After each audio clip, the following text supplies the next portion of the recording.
whatever you do, you want to develop technical mastery. You want to be the best at what you do. You want to master it. See, part of self-motivation is you've got to find something that gives you a strong sense of competence. Well, you become known for that. You develop a reputation of being good at doing that. You set some high personal standards for yourself. You're not competing with anybody else. You're just unfolding yourself to be the best person that you could be. That you want to give the best quality service that you can give, because that is a statement about who you are. The other thing that's the key to self-motivation is recognize the fact that you're going to get into some slumps. Recognize the fact that you're going to encounter a great deal of failure in life. It goes with the territory. But in the face of that, you want to be relentless. When you want something, you don't expect everybody to say, oh, you want this? Oh, great. We want to give this to you. You're such a nice person. You're doing it for your family, aren't you? Great. No, life isn't like that. No, many doors will be closed in your face. Many loans that you will want. And they'll say, no, you don't have enough collateral. You don't have enough credit. And most people will give up. But you've got to decide that I'm going to be fearless. I refuse to be denied. And I'm going to go all out. I'm going to be relentless. I don't care how many no's I encounter. I like something Isaiah Thomas said when he's getting ready for a basketball game. He said, I'm going to either shoot us in or shoot us out, but I'm not going to not do anything. And that's the way to go. You can't make a basket unless you shoot the ball. You can't hit a home run unless you take a swing at it. Most people won't even take a swing. Well, I probably won't make it anyhow. That's the conversation within. They probably won't give it to me anyhow. If you want something, you've got to be relentless.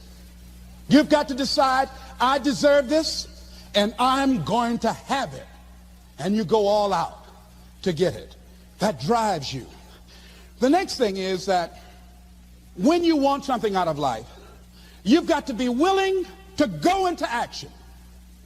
Don't wait around for things to be just right. Don't wait for things to be perfect. Don't wait for the ideal situation. It will never be ideal. There will always be a reason. Well, as soon as the children grow up, or as soon as I pay my bills, or as soon as I get my divorce, as soon as I get enough money together. A lot of people never take a chance in life. They don't want to take any chances. They want the situation to be ideal. See, that's not walking by faith. That's walking by sight. If I can see it, I'll do it. No. That's a lot of people saying, if I can see it, I'll believe it. No. If you believe it, you can see it. And don't be disturbed because no one else can see it. That's not unusual. That is ordinary. But because you want some different kind of results in your life, you've got to be willing to be unreasonable. If you want unreasonable results in your life, you've got to be willing to be unreasonable. Part of being unreasonable, you don't judge according to appearances. Part of being unreasonable, you can see it because you believe it. That's part of being unreasonable. Part of being unreasonable, you're like Paul who said, you must have the faith to call forth those things that be not as though they were. That's part of being unreasonable. Most people won't do that. Most people say, call me when you get it together. The other thing is that one of the keys to self-motivation that empowers you is that you want to find a cause larger than yourself. Find something that you can contribute to. Find something that you can make a difference because you can. Part of what feeds your larger vision, part of what gives you a reason for being, part of what gives you your life is being able to give something back. Say, I can't afford to give anything. You can't afford not to give. Give your time. Give your talent. If it's nothing just to go over there and lick envelopes. I don't know exactly what I'm going to do, but I'm going over there. It's part of my tithing in the universe. Once you develop that special sense of mission, and that's what you develop when you're part of a larger cause than yourself, it drives you. You don't need an alarm clock to get up in the morning.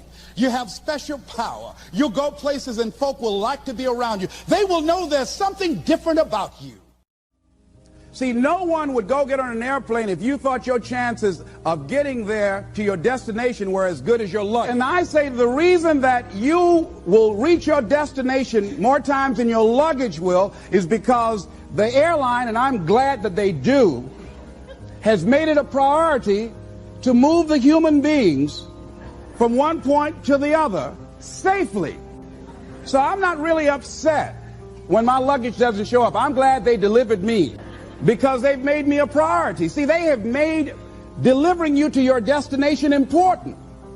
So if you want to honor your commitment, whatever you decide that you're going to do, make sure you make it important. Make sure it is priority. Keep it before you. The other thing is, whatever that you want to do, whatever you want to begin to create and beginning to manifest your greatness and strengthening your level of commitment, and it's really exercising your will. Find something that you want to do on your goal, one action step, but make sure it stretches you, that it challenges you, but it's doable, that you can do it. This year I decided that I was going to exercise. So I started out doing just 10 setups and 10 push-ups. I know I can do that and not get upset about it. I can do that without thinking. So I started out small. Now I'm up to 50, but if I try to do 50 starting out, I wouldn't still be doing it. So I started doing it in manageable segments. Do that, and that strengthens your will. So my commitment now is strengthened and fortified by the activity of actually doing it. So now I can expand and build from there. When I decided to begin to manage my money differently, and I started saving 5% of my money, then I increased it to 10%. Then to 15%. So now I have disciplined myself to live off 75% of my income. I took discipline to do that, but I started watching how I was spending my money. I started keeping a log and following myself. So you want to begin to find something that is manageable, that you know that you can do.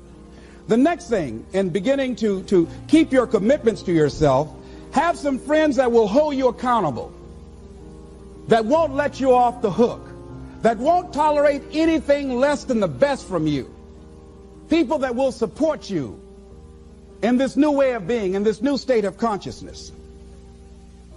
The other thing is that important is have a contingency plan. See, many times when you make a commitment to do something, there are some other variables that will happen that you can't control or you perhaps did not think about. So you want to have some other plans going on. You want to become creative. See, most people don't keep their commitments because when something goes wrong, they just stop. They don't have a contingency plan. So they don't know what to do next. Start being creative. If you challenge yourself, many times we say, I don't know what to do. And I always ask myself, but if you did know what to do, Les, what will it be? That activates another part of my mind. I start thinking about the possibilities and just experimenting. But many of us just stop dead in our tracks. I don't know what to do. You do know what to do. You've got genius in you. Challenge yourself. Push yourself. Make yourself come up with something. Use your imagination. And what you will find is that you know more than you realize that you know. That you're more creative and more resourceful than you realize that you are. And as you do that, the more you do it, the easier it will become. At first, it's going to be a struggle. And after you get into a certain level of consciousness, you will ask yourself, how is it that I didn't see this before? At the level that I'm managing my business now, they say consciousness is what we are. I literally look at myself and say, how is it that I didn't do this before? Why is it that I couldn't see this before? And the reason that I didn't see it before, because I didn't challenge myself. I didn't put myself out here. See, the reason that most of us go through life never discovering our true greatness, literally walking, breathing corpses, the uncommitted life isn't worth living.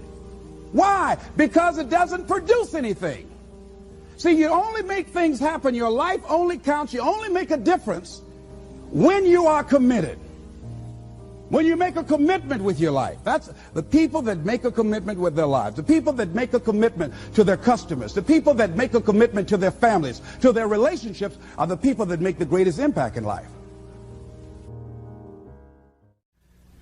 You can only have two things in life: reasons or results. Notice, reasons don't count. Folks will always point out reasons on why they are not living their dream, on why they're not manifesting their greatness. They will always be able to point those things out, but none of those things count. The only thing that counts are results. And results don't lie, ladies and gentlemen. They tell it all. Judge a tree by the fruit that it bears, not the ones that it might talk about, not the ones that it might wish for or think about or affirm about, but the fruit that it actually bears. So let us look. I think that all of us are committed. But I think that some of us are producing results in our lives that level of commitment brings that we particularly don't like or find distasteful. I don't think that as a participant in life, you cannot be committed. You're either committed to mediocrity or you're committed to greatness. You're either committed to being productive or you're committed to being non-productive. You're committed to being happy or you're committed to being unhappy. See, whatever you're doing, however you spend your time, that tells you who you are. So think about what it is you like to create in your life experience. Once I look at how you commit your time, once I do an evaluation on how you spend your time, I can tell you exactly what you're committed to. People that say they have dreams or want to open a business or want to do something differently than what they're now doing, they don't like their jobs, they're unhappy, they're unfulfilled. People who say they want to improve their income level, look at how they spend their time. How they spend their time, the commitment of their time, how they use that will really tell the truth.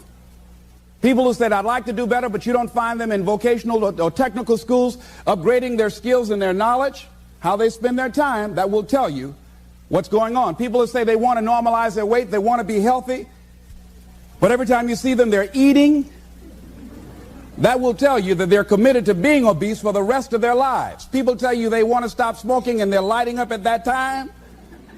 Folk that say, I want to stop drinking, and every time you're in their face, they're reeking with alcohol, that will tell you what's going on. Don't have to listen to what they say, just watch what they do. Commitment shows up in your life in what you do. On the other hand, you can make the commitment to your life that you don't like the results that you have and that you're going to do something about it. See, that power is available to all of us. Why is it that people are frightened by commitment? Because when you say the word commitment, that intimidates a lot of people. Why? Because it means you have to deliver. See, most people, you ask them, hey, look here, I'd like for you to do this. And they'll say, I'll try. I'll try means that is my escape clause. When I don't come through, it's really a polite no. I don't have the courage to tell you no, so I'll tell you I'll try. So most people like to use that language. They don't want to commit themselves because commitment means, among many things, no excuse is acceptable. That's what it means. No excuse. That if you decided that you're going to do this, if it becomes hard, then do it hard. If it's difficult, so what? If it's inconvenient, so what? See, a lot of people made a commitment to come here tonight, but they looked outside and said, it's raining. The temperature dropped. It's cold outside. And they decide to give up on their commitment. And that's how people do about their dreams. They don't honor their commitment to themselves. Let me tell you what happens when you don't keep your commitment. Number one, it begins to deplete your self-esteem and it erodes your self-image. It weakens your faith in yourself. You don't feel good when you don't keep your commitments. The other thing is that you begin to develop weak relationships with people. People begin to realize they can't depend upon you. They can't rely on you because you won't keep your word. You've established that kind of reputation. Just think, what would your life be like if you decided to keep your commitments? How much time do you spend working on you? How much time do you spend every day working on your dream? In the last 90 days, how many books have you read? In the last year, what new skill or knowledge have you acquired? What kind of investment have you made in you? So I'm saying that as you begin to look at where you want to go, if you want to make it today, and things are changing so fast, you have to literally run to stand still I'm saying that you've got to make some conscious effort to begin to work to develop you. Here's something else. Most people are not living their dreams because of fear, ladies and gentlemen. Fear, limited vision, and lack of self-esteem is what keep most people doing things they don't want to do. The same reason that people stay in relationships where they're abused or they're unhappy or it's unfulfilling, they can't see themselves beyond that relationship. They can't see themselves enjoying life without that person. They think that this is all that they can do. The same reason that people get stuck at a certain level in life. They can't see things being better for them. And they think that this is it and this is all they deserve. This is all they've ever seen. It's been passed on to them. And they think that this is it for them. Oh, no.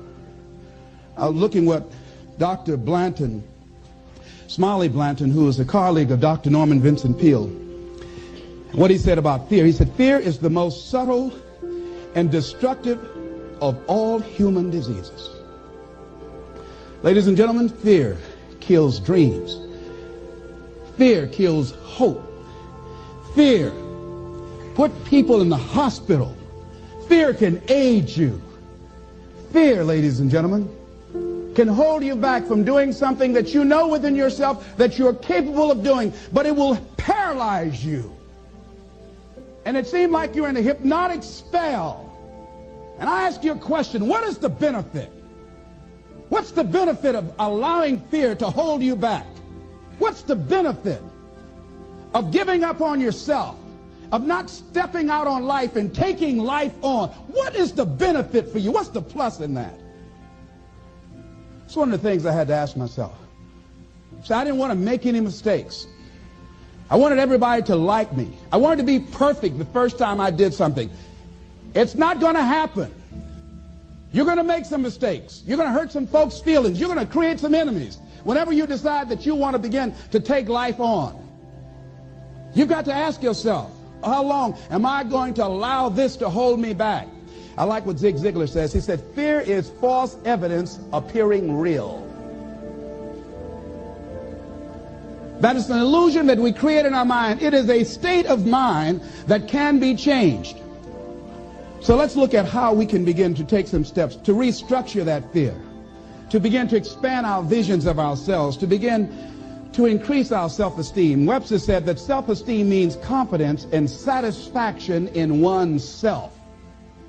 Look at your life right now. Whatever you've done up to this point in time, your life is working.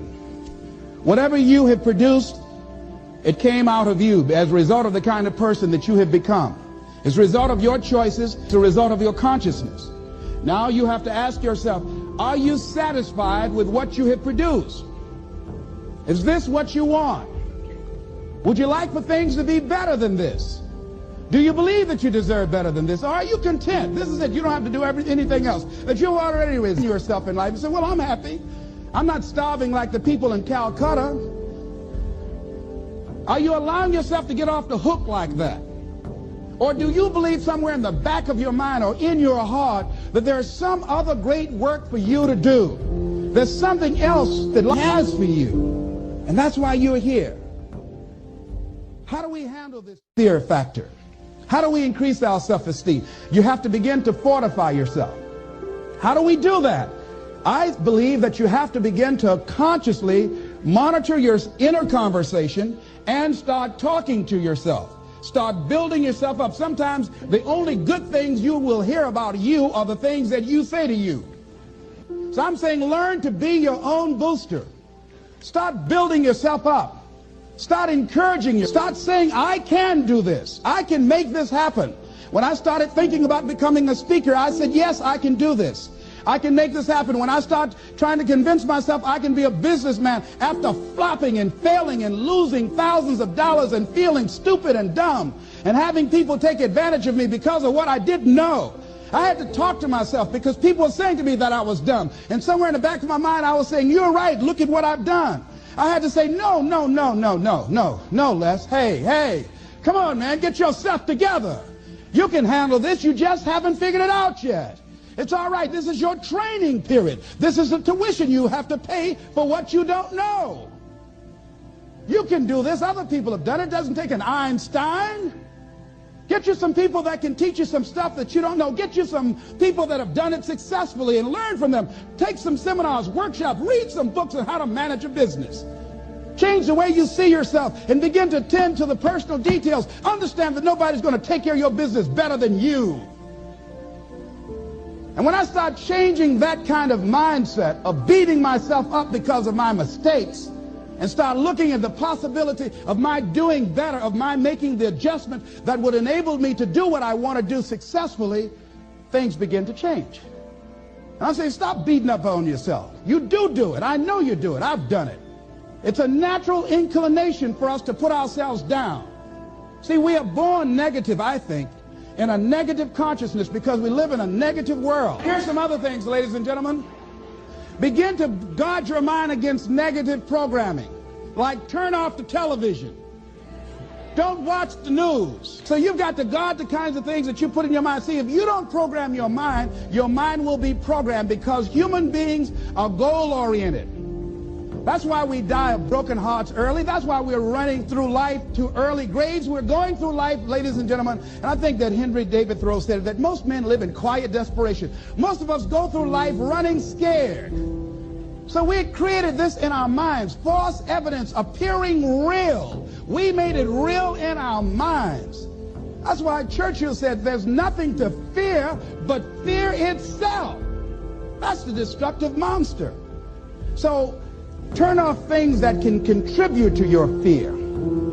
Turn a deaf ear to people that all they can do is talk about how negative things are because they have bought into the consciousness of the world. Start attending workshops, seminars, listening to tapes on a daily basis to begin to recondition your mind, to retrain your thinking. Faith comes by what? Hearing and hearing and hearing. Listen to things that can empower you, that can enable you to create a new reality for yourself, and a new life for yourself. You might appear to be strange around most people. You know, most people think you're strange if you're happy today. See, these people have not found their purpose in life. That's why they're grumpy. That's why they're miserable. That's why they're so negative. They're hurting and they want to hurt other people. So start practicing using programs for your mind. Seminars, books, workshops. Keep a journal. Record your thoughts, what's happening with you.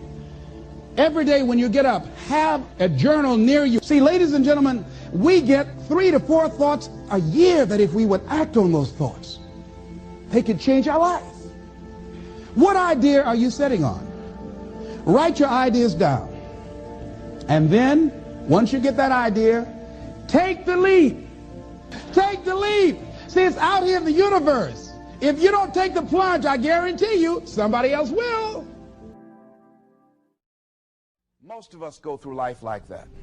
Most of us go through life pretending that we're satisfied where we are, pretending that everything is okay, pretending that we don't have any special goals or ambitions or desires, when really deep down inside we do really want more. But if you look at our behavior, if you judge based upon what we do, that really will tell you some true stories about people, because you have to judge a tree by the fruit it bears, not the fruit that it talks about. See, a lot of people pretend that they want more out of life, but all you have to do is watch their actions. People tell you, oh yeah, one day I want to have a restaurant. See, they're pretending they want to go into business for themselves. They're not serious. How can you tell, Les? Watch their actions. Watch what they're doing. The proof is in the pudding. So if you want to do something, if you thought about something you want to do, take it head on.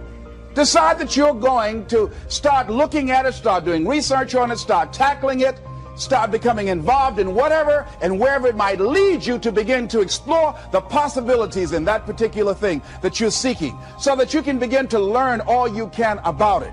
Decide that you're going to face it, that whatever shortcomings you have, that you're going to strengthen yourself there. Whatever training that's required, that you're going to go get that training, that you're going to get started right now. George Washington Carver would say, do what you can where you are with what you have, and never be satisfied. S.B. Fuller used to say, and you heard Joe Dudley talk about, always strive to be more than that which you are. Yeah, don't get satisfied with yourself. Always know that wherever you are, you can enjoy more, that you deserve more. But most people, you know what they do? Most people go through life quietly and safely tiptoeing to an early grave. Find out what it is you want and go after it as if your life depends on it. Why? Because it does.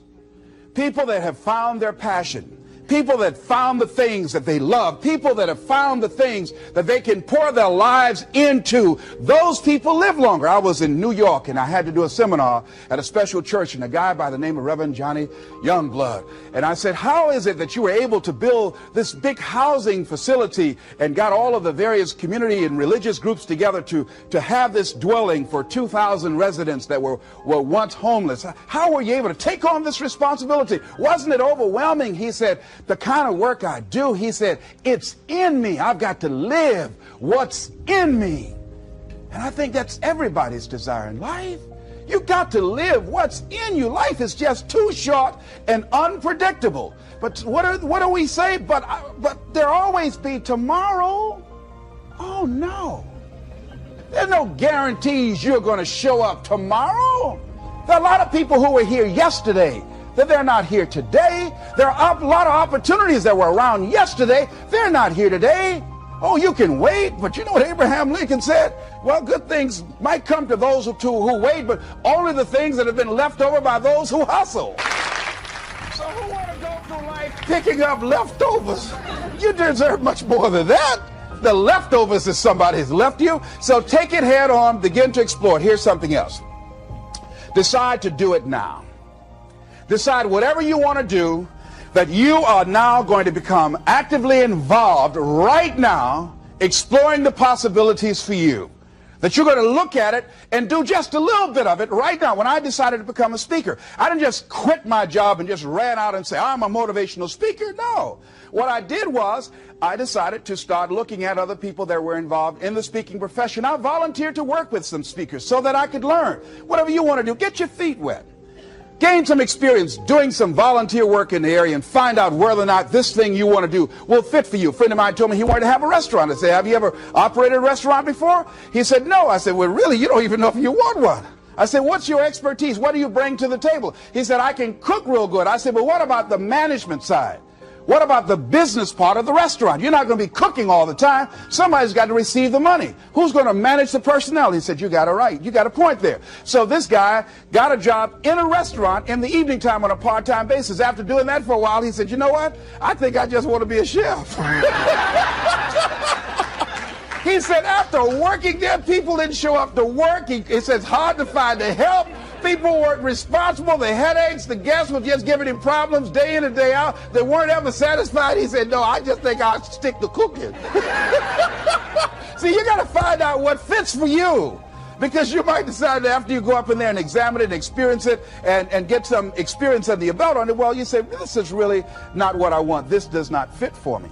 So decide that you're going to do that. Now, John H. Johnson said something that's very important. He said, there's no defense against an excellence that meets a pressing public need.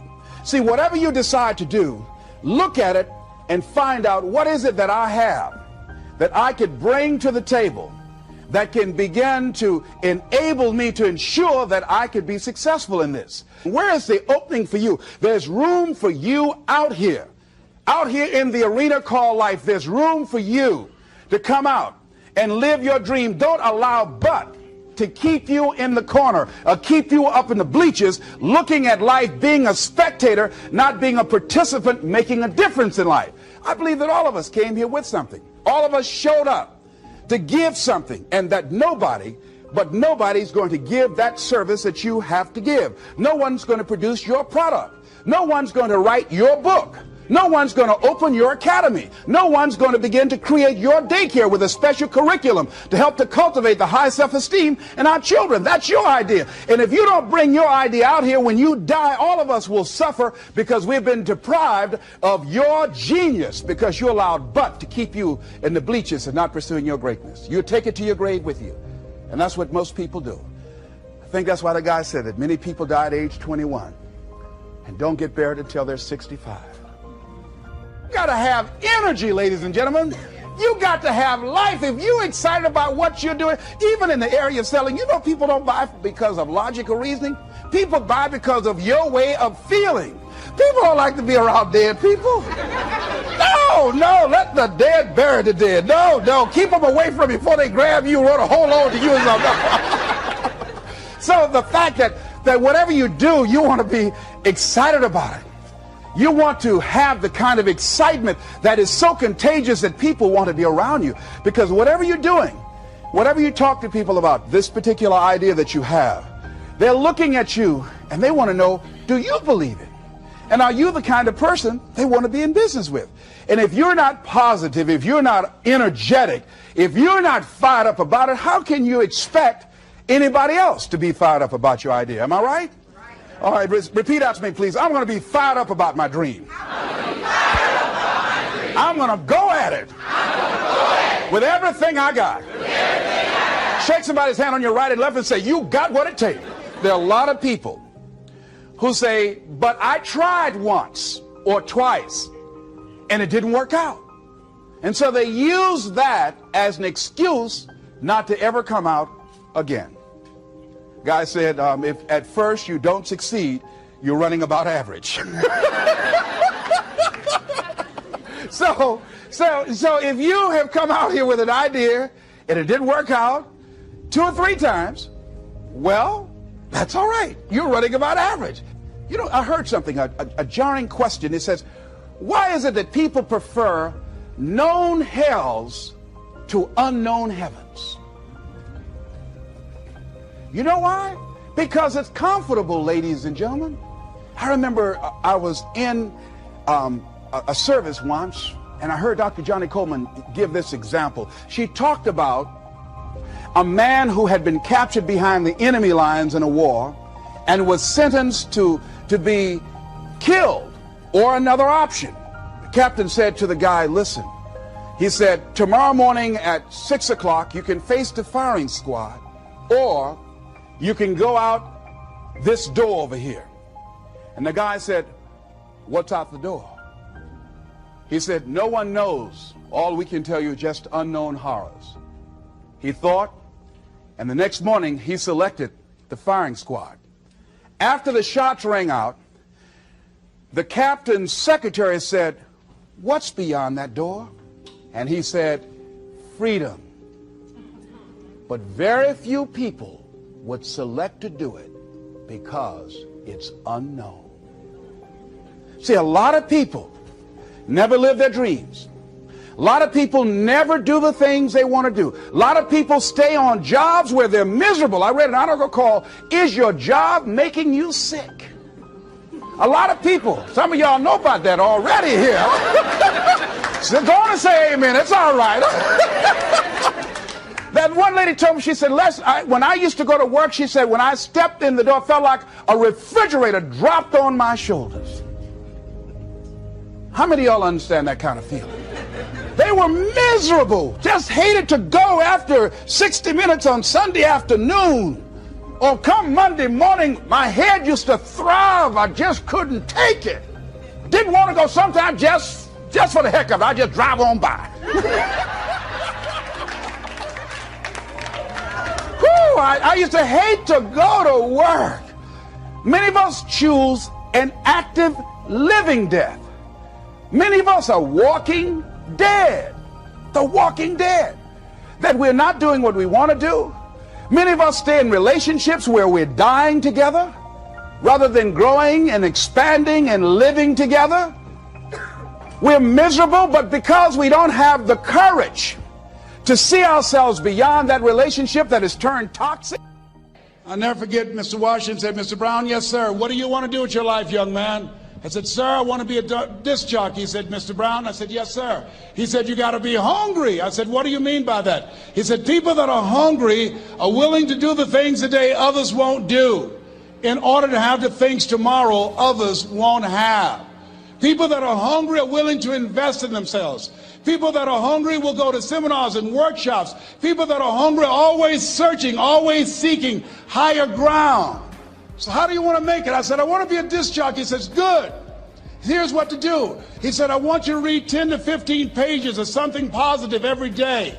He said, you don't get in life what you want, you get in life what you are. you must program yourself to success. He said, I want you to listen to Earl Nightingale and Zig Ziglar. Listen, faith comes by hearing and hearing and hearing. He said, I want you to change your relationships.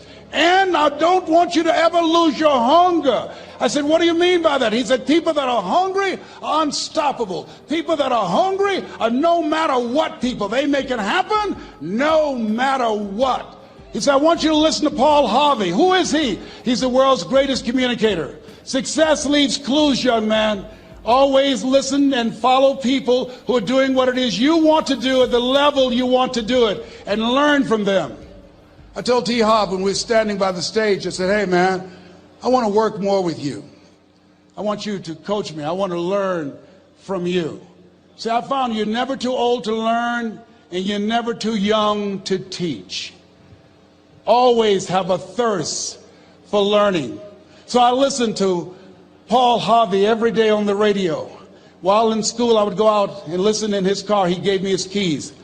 I was working to develop myself. And I continued to listen to motivational messages, and he would take me to see the late Dr. Norman Vincent Peale, who wrote the book, The Power of Positive Thinking. I toured with him before he passed. You have something special. You have greatness within you. Don't allow your circumstances to determine who you are. Don't allow your negative thoughts to hold you back. You have something special. You can do more than you can ever begin to imagine. Dr. Peale was an incredible man. I admired him. When he spoke, he gave me goosebumps. I can feel him in my heart. And I never forget, we were coming back to the school, and Mr. Washington said, Mr. Brown, yes, sir. When Dr. Peale spoke, you didn't move. When he spoke, you were hanging on every word. When he spoke, we didn't have to tell you to sit down and be quiet. Why? I said, sir, I could feel him when he talked. I felt like he was talking to me, sir. He said, he was. I said, but he doesn't know me, but he was speaking to you. Did you feel him in your heart? I said, yes, sir. He said, most people feel him in their head. If you felt him in your heart, he said, listen to him, son. Follow him, learn from him. And I would go to seminars and workshops. Anywhere I would find where Dr. Peale was, I would be in the audience. I would drive 200 and 300 miles just to hear him speak. And my dream and vision was to share the stage with him. I thought about it. What is your goal? What is your vision? I want you to hold it in mind. There's some power in that. Because when I became involved in speaking, I never forget, I got a call from Og Mandino, who wrote the book, The Greatest Salesman in the World. He said, Les, I'm stuck in Philadelphia. I need to be in Kankakee. Dr. Norman Vincent Peale is appearing. I can't make it. I heard you're in Chicago. I said, yes, I am. Can you go and open for me? I said, yes, man. Oh, my God. Dr. Peale, I said, yes, I'd love to do it. And I went there and I came. I said, hi, I'm Les Brown. He said, you're not the band of renown? I said, no, I'm Mrs. Mamie Brown's baby boy. I'm here to speak. He said, come backstage. And his wife, Martha, was there. And she said, Papa, Les Brown is here, the speaker. And he said, Les Brown, shoot for the moon. Because even if you miss your land among the stars. I said, sir, that's my quote. I wrote you when I was in the 11th grade. I was a part of a special education class project. That's my quote. He said, I know. I end all my speeches with that.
So I did the things that Mr. Washington suggested. I listened to motivational tapes on a regular basis. I would go to seminars and workshops whenever Zig Ziglar and Dr. Dennis Wagley and Jim Rohn would come to town. And I said, sir, what do you want me to do now? He said, Mr. Brown, I've given you everything that I can give you. He said, develop your mind, put your money where your mouth is, continue to learn how to be an effective communicator, because once you open your mouth, you tell the world who you are. And always surround yourself with OQP, only quality people. So I went to apply for a job on Miami Beach. WMBM radio station. Milton Butterball Smith was the program director. Hello, Mr. Butterball. How are you, sir? My name is Les Brown, sir. I'd like to be a disc jockey. He said, young man, you have any journalism in your background? I said, oh, no, sir, I don't. You have any experience in broadcasting? I said, no, sir, but I practice all the time, sir. Let me audition for you, sir. Let me show you how good I am. All I need is a shot, sir. He says, no, we don't have any job for you. How many ever been rejected? Raise your hands, please. I was devastated. I went back and I told Mr. Washington, I said, Mr. Washington, they said no. He said, don't take it personally. Most people are so negative, they have to say no 7 times before they say yes. He said, you got to be hungry. Know your vitamin. Go back again. I said, yes, sir. Hello, Mr. Butterball. How are you, sir? My name is Les Brown, sir. I like to be a disc jockey. Young man, weren't you here yesterday? Yes, sir, I was. Didn't I tell you no yesterday? Yes, sir, you did. Then why are you back today? Well, sir, I didn't know whether or not somebody was laid off or somebody was fired, sir. Nobody was laid off or fired. Now, get on out of here. I came back the next day. Hello, Mr. Butterball. How are you, sir? My name is Les Brown, sir. I like to be a disc jockey. I know what your name is. Weren't you here the last 2 days? Yes, sir, I was. Didn't I tell you no the last 2 days? Yes, sir, you did. Why are you back? Oh, sir, I didn't know whether or not someone got sick or someone died, sir. No one got sick or died. No one was laid off or fired. Now, don't you come back here again. I came back the next day talking loud, looking happy like I was seeing him for the first time. I said, hello, Mr. Butterball, how are you? He looked at me with rage. He says, go get me some coffee. I said, yes, sir. My favorite book says, the greatest among you will be your servant. How many of you are serious about your goals and dreams? Raise your hands. Very good. Write this down. Provide more service than you get paid for. Provide more service than you get paid for. I go to a lot of seminars and workshops. And one of the things I know about T. Harv Eckert, and when I was sitting in the class with Robert Ruppel and all of the other presenters, they hold themselves to high standards, and they provide more information than anybody else in the industry, bar none. They hold nothing back because their commitment is for your success. And when you hold yourself to high standards, write this down, impact drives income. That's why you're here. Because the training, the seminars, been making a difference in your life. If they did not have impact, 200 or 300 people would be here, if that amount. Impact drives income. So I became the errand boy for the disc jockeys. I would go get their lunch and their dinner, and I would bring it to them in the control room, and I'd watch them working the control boards, knowing my time will come. Write this down. I expect to reach my goal. Yes, you want to operate with a spirit of expectation. I expect to reach my goal. So I started preparing for the next position. Never forget one quote that I heard. As you look at your life, you look at your goals and dreams. It's better to be prepared for an opportunity and not have one than to have an opportunity and not be prepared. If you expect to reach your goal, prepare yourself now.